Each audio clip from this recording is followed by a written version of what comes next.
and welcome to Cozy Love Whispers. Settle in, get comfortable, and let tonight's chapter unfold by the fire. Chapter 4, The Weight of Secrets, Nikolai. Melissa opened the door before I even knocked twice, her smile warm and immediate. "Little Nick, what are you doing here so late?" I shifted on my feet, suddenly unsure, my nerves tangled in my chest, but Melissa's kindness was like a balm. She always made me feel safe. "Can I talk to you?" I asked quietly. Her smile softened, and she stepped aside without hesitation. "Of course. Come in." The house smelled of stew and fresh bread, the kind of homely warmth that wrapped around me like a blanket. Melissa led me to the kitchen table, where a small lamp glowed. She poured me tea before I even asked, sliding the cup toward me with a knowing look. "You've got that look," she said gently, "like something's weighing heavy on you." I stared down at my hands. I don't know how to explain it. "Then don't explain. Just start where you can." Her patience loosened the knot in my throat. The words slipped out before I could stop them. "I met an alpha at work the other day." "An alpha?" Her tone stayed calm, steady. "Tell me more." "Well, about 2 days ago, someone came into the café. I'd never seen him before. But the moment he walked in, he stiffened, like he was startled. Then he started sniffing the air, searching everywhere.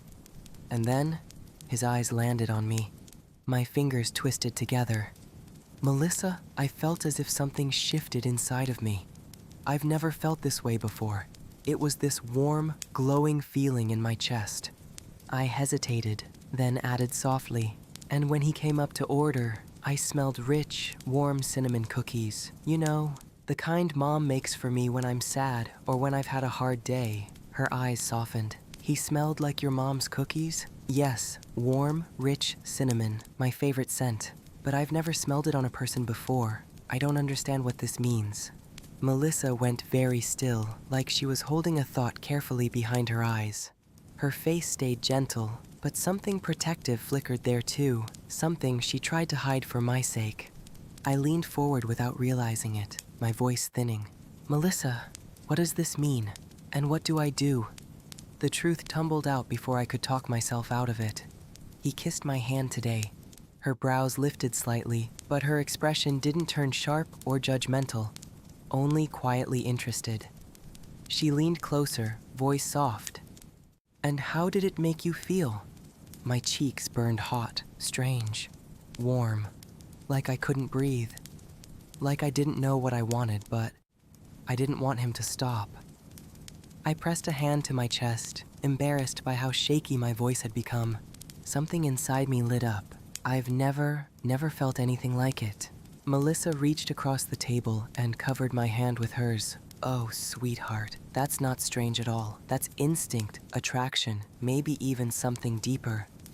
I ducked my head, my voice barely above a whisper. "But he's an alpha. My parents would never—" "They love you, Nick," Melissa interrupted softly. "They just want to protect you. But you're allowed to feel. You're allowed to want." Her words eased something tight in me, though confusion still swirled in my chest. I held onto her hand like a lifeline, whispering the thought I hadn't dared to voice. Why do I feel so safe with him? Like I've known him forever? Melissa's eyes softened, almost knowing. She squeezed my hand gently. "Because, little Nick, some people come into our lives and change everything. You don't have to understand it all right now. Just let yourself feel it." I swallowed hard, her words settling deep into me. Maybe I didn't understand what was happening. Maybe it was too soon. But the warmth in my chest refused to fade. And for the first time, I wondered if fate was real after all. Melissa and I talked a little longer, her voice soft and reassuring, until the front door opened. A blur of energy barreled into the living room. "Uncle Nick!" Hunter cried, his little arms wrapping tight around me. I laughed and hugged him back. "Hey, buddy, how are you?" His 7-year-old mind was already racing ahead, words tumbling out too fast to catch. "Where'd you go? Why are you here? Are you spending the night? Can we play a game? Did you bring me something from the café?" Before I could answer, Jackson stepped into the room, brushing leaves from his shoulders. He leaned down to kiss Melissa. "Hi, honey. Missed you." His arm slid around her waist before his eyes landed on me. "Little Nick. What are you doing over here?" I tried to keep my voice casual. "Just visiting. Talking with Melissa about something." Jackson's brows furrowed, his protective big brother look flashing across his face. No one better be giving my little Nick any problems. I'll beat the crap out of them if they are. "Brother, no. Nothing like that," I said quickly, cheeks heating. "Jackson," Melissa warned, giving him a look. He raised his hands in mock surrender. "Hey, you know I gotta make sure no one bothers him." "Thank you, brother. But really, no one's bothering me," I said softly. I stood, smoothing my shirt. I'd better get back home before Mom and Dad start worrying. "Uncle Nick, do you have to leave?" Hunter whined, tugging at my sleeve. I chuckled, ruffling his hair. "Don't worry, buddy. I'll play with you soon. I still have to get payback for you beating me at that race car game." Hunter's grin was all mischief. "I kicked your butt. Dad, I'm an awesome driver, right?" Jackson laughed, clapping his son on the shoulder. "You and that controller are lethal." He winked at me. "Sorry, little Nick. Not my fault my kid's a champion racer." I pouted dramatically, crossing my arms, which made Melissa laugh. "Hunter, go wash up and get ready for dinner," Melissa said. Jackson stretched and headed into the other room. "I'll set the table." Melissa walked me to the door, her hand light on my arm. Her eyes softened, her voice dropping so only I could hear. "Little Nick, you can always come talk to me. I'm here for you." I nodded, heart easing just a little. She hesitated, then added, "Everything will be okay. And the truth about what's happening, it'll be revealed to you soon. You'll understand when it's time." Her words left me blinking, unsure. I hugged her quickly and stepped into the cool evening air. I walked home with more questions than answers, her words echoing in my head. What truth? What did she mean? All I knew was that I still didn't understand why I reacted to that Alpha the way I did. Why his touch, his scent, his voice set my whole world on fire. Nikolai followed the familiar pathway to the main house. He pushed the door open and called softly, "Mom, Dad, I'm home." His mother appeared almost instantly, her expression worried. "Honey, are you all right? What took you so long?" "Oh, I stopped by to talk to Melissa about something at work," I said quickly. Her brow smoothed, but not fully. "Okay, honey, just please let me know next time. Call me on your phone." "Mom, I leave my phone here. I don't have anyone to call, and I don't want to be bothered with that thing." "Nick, sweetheart," she said firmly, "you need to start taking it with you. The days are shorter now. It's dark when you come home. I'd feel much better if you had your phone in case of emergencies." I sighed but nodded. "Okay, Mom. Sure. I'll start taking it." "Good boy." She kissed my cheek, her warmth wrapping around me. "Now come, let's eat before dinner gets cold." Far behind, cloaked in shadow, Zan walked silently along the same path. Not close enough for Nick to see him, but close enough to make sure his Omega was safe. He already knew where Nikolai lived. Powerful men like him had ways of learning such things, though he had only used those resources to understand his mate better, never to intrude. He knew of Nikolai's family closeness, of how fiercely they protected him. And instead of jealousy, Zan felt gratitude. For 19 years, they had kept his little Omega safe. Now, it was his turn. Tomorrow, he decided, the time for shadows would end. He would go to Nikolai's parents' house, introduce himself with the respect they deserved, and speak the truth, that their son was his soul bond, his fated mate. He would ask permission to court Nikolai properly, with patience and honor. He hoped they would be reasonable, that they would recognize fate when it stood before them. He would show them his devotion, tell them he already had strong feelings for Nick, feelings that went deeper than logic or time. And when the moment came, he would promise them what he already knew in his heart, that he planned to love and cherish Nikolai for the rest of his life. The next day. Zane. The house stood warm and steady against the evening sky, lights glowing through curtained windows. It was the kind of home built on years of love and closeness, a place where laughter, arguments, and family dinners wove themselves into the walls. I paused at the gate, my chest tight, then squared my shoulders. This was it, the first step toward earning the trust of the people who had protected my Omega all his life. I knocked once, twice. The door opened to reveal his mother. Her hair was pulled back, her apron still tied, as if she'd only just stepped away from the stove. Her eyes widened at the sight of me, a stranger, tall and sharply dressed, standing on her doorstep. "May I help you?" she asked cautiously. I bowed my head slightly. "My name is Xander Calloway. I came to speak with you about your son." Her brows furrowed, but before she could answer, her husband appeared behind her, taller and broader, his presence filling the doorway. His eyes sharpened the instant they landed on me. "Who are you?" he demanded, "and what business do you have with our little Nick?" I drew a steady breath. "I believe your son is my soul bond, my fated mate. I came to ask your permission to court him." The silence that followed was heavy. The mother gasped softly, her hand flying to her mouth as tears welled and spilled. "My little Nick, fated," she whispered, her voice breaking. The father's face, however, remained stern. He stepped aside and gestured inside. "Please, let us not have this discussion in the doorway." A few minutes later, I sat in their living room, tea in hand. His mother's eyes shone with tears. His father's stare was hard as steel. Now that I was closer, I could see it clearly. Nikolai was his mother's mirror, small and delicate, with white blonde hair and soft features. But his father's nose and brow were there too, sharp and strong. I introduced myself properly, told them a little about my company, my life, the man I was. His mother listened raptly, already enthralled. She had believed her rare son might never know this kind of love. To her, I could see, fate had delivered a miracle. But his father was not moved so easily. He leaned forward, eyes narrowing. "Do you understand what you're saying, Alpha Xander? Do you even know what it means?" "I do," I answered firmly.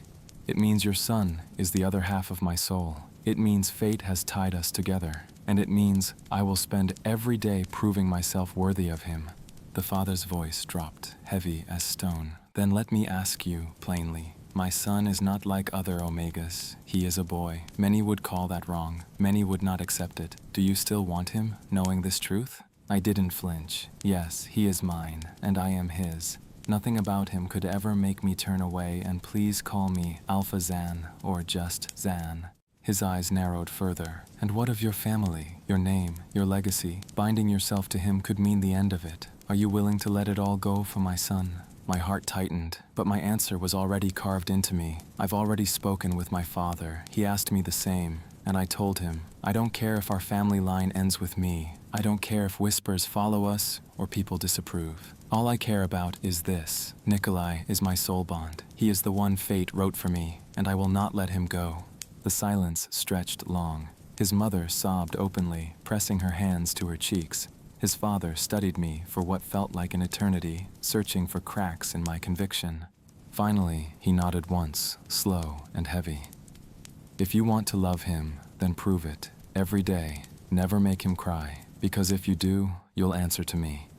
I have 3 other sons, grown men, and together we will break your arms and legs. We will rip you apart, Alpha. They will never find your body if you harm our precious Nick." His words cut sharp, but I only bowed my head. "I swear to you, I will honor him, protect him, and love him for the rest of my life."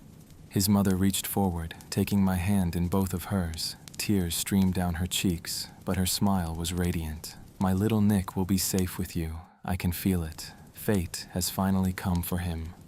And I thank the heavens it sent him someone who will love him so fiercely." I bent my head over her hands, humbled beyond words. In that moment, I promised again, I will never let him down. I will never let him go. "I want to say one more thing before I leave," I said softly. They both looked at me. "Nikolai doesn't know yet that he is my fated mate, my Omega." His father bristled, voice rising. "And why haven't you told him? Are you ashamed of him?" "Number 1. I shook my head quickly. "Nothing like that. Before I tell him, I wanted to come here first, to ask your permission, to honor you both for keeping him safe and loved. He is a lovely young man, and I am deeply humbled to be his fated. Please, allow me just a few days to tell him in my own way. Tomorrow night, I would like to ask him out. That is when I will tell him everything. His father's gaze sharpened. And if he doesn't feel the connection, if he doesn't want you, then what will you do? Sir, he feels it, I said quietly. He just doesn't yet know what it is. I will be patient. I will keep him safe, loved. And in time, he will know. The old man studied me for a long, taut moment, then leaned back at last. All right, kid, I'll give you this chance. We won't say anything to him, but know this. We are trusting you with our most precious soul. Don't make me regret it. I bowed deeply. No regrets, sir. Then I rose, bowed again to his mother, and let myself out into the cool night. My chest felt lighter than it had in years. I had their blessing, and now it was time to win the trust of my Omega. The door clicked shut behind Zan, and for a long moment, the house was silent. Nick's mother pressed a trembling hand to her heart, tears still wet on her cheeks. Oh my, our little Nick has a fated mate. I can't believe it. This Zan, her voice broke into a whisper. He's the one. I felt it the moment he spoke. He loves our little Nick already. Her husband stood rigid, staring at the closed door, his jaw set tight. He speaks well. Too well. But words are easy. Love is proven in action, not promises. Let us wait and see. She turned to him, her voice gentle but firm. Did you not hear him? He said he would give up everything, his name, his legacy, his future, just to be with our son. That is not an empty vow. The old man sighed heavily, rubbing a hand across his face. And yet he believes Nick cannot give him children, that his line ends with him. Her eyes softened, sorrowful, because that is what the world believes. That is what we told him to believe. She hesitated, then said quietly, "We will have to tell little Nick about who he really is. He knows he is special, a rare Omega. He knows no one like him has been born in generations. But he does not know the truth of his body, of his ability to bear life. He deserves to know." "I agree," her husband said slowly, "but not yet. First, we must see where this goes with that Alpha.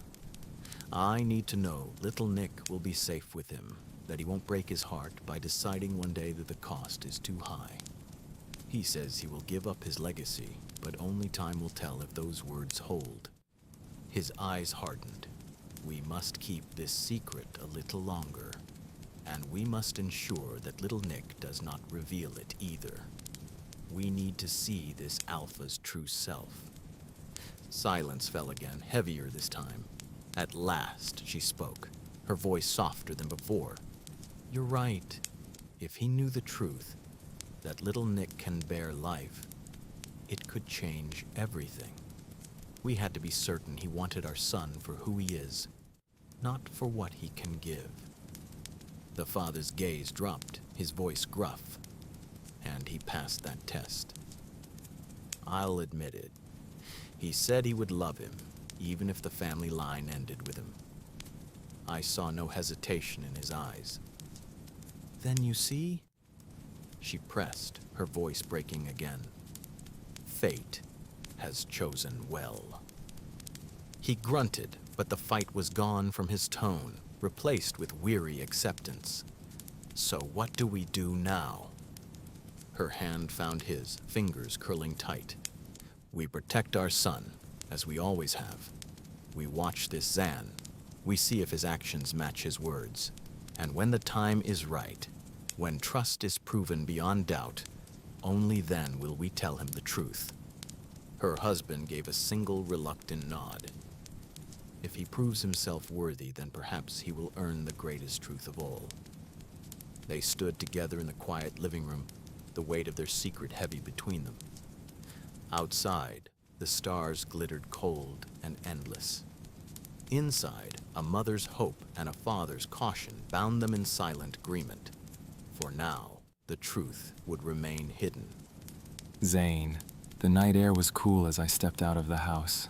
The gate clicked softly behind me, and for a long moment, I simply stood there, breathing. I had their blessing. Hard-won, but real. The weight of the father's warning still pressed against my chest, sharp and unforgiving. Never make him cry, or you'll answer to us.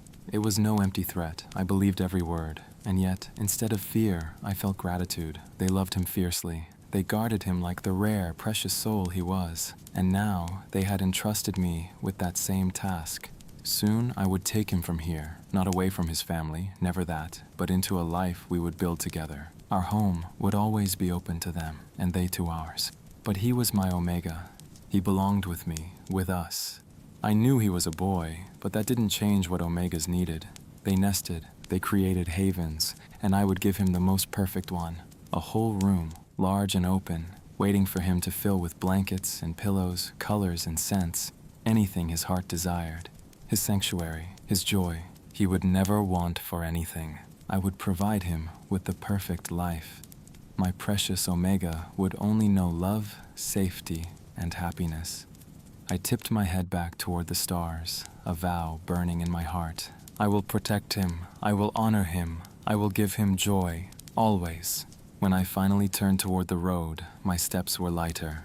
The next afternoon, the café was bustling as usual. But for me, the noise and chatter faded into nothing the moment I stepped through the door. My little Omega was behind the counter, sleeves rolled up, flour dusting his fingers, head bent over the register. In my hand, I carried a single rose, pink, his favorite color. I remembered the way his eyes had lit up at the smallest things in that shade. A ribbon, a pastry box, the edge of the cafe menu. Soft, sweet, hopeful, just like him. When the line thinned and I finally reached the counter, he looked up. His eyes widened slightly, that shy blush painting his cheeks. "Hello, Alpha Zan," he murmured. I smiled softly, setting the pink rose down on the counter between us. His gaze dropped to it, and his lips parted in surprise. "For you," I said quietly. "I was hoping you might let me take you out tomorrow night." His blush deepened, spreading down the curve of his neck. For a moment, he only stared, wide-eyed and trembling. Then, slowly, he nodded. Yes. The sound of that word on his lips lit fire through me, warm and steady, and I knew tomorrow would be the first step into my forever with him. Thank you for listening to Cozy Fireplace Stories. If you enjoyed this chapter, please like and subscribe so you won't miss what comes next. Let your body relax and let sleep find you gently, without effort, without worry. I'll be right here. I'll meet you by the fire in the next chapter.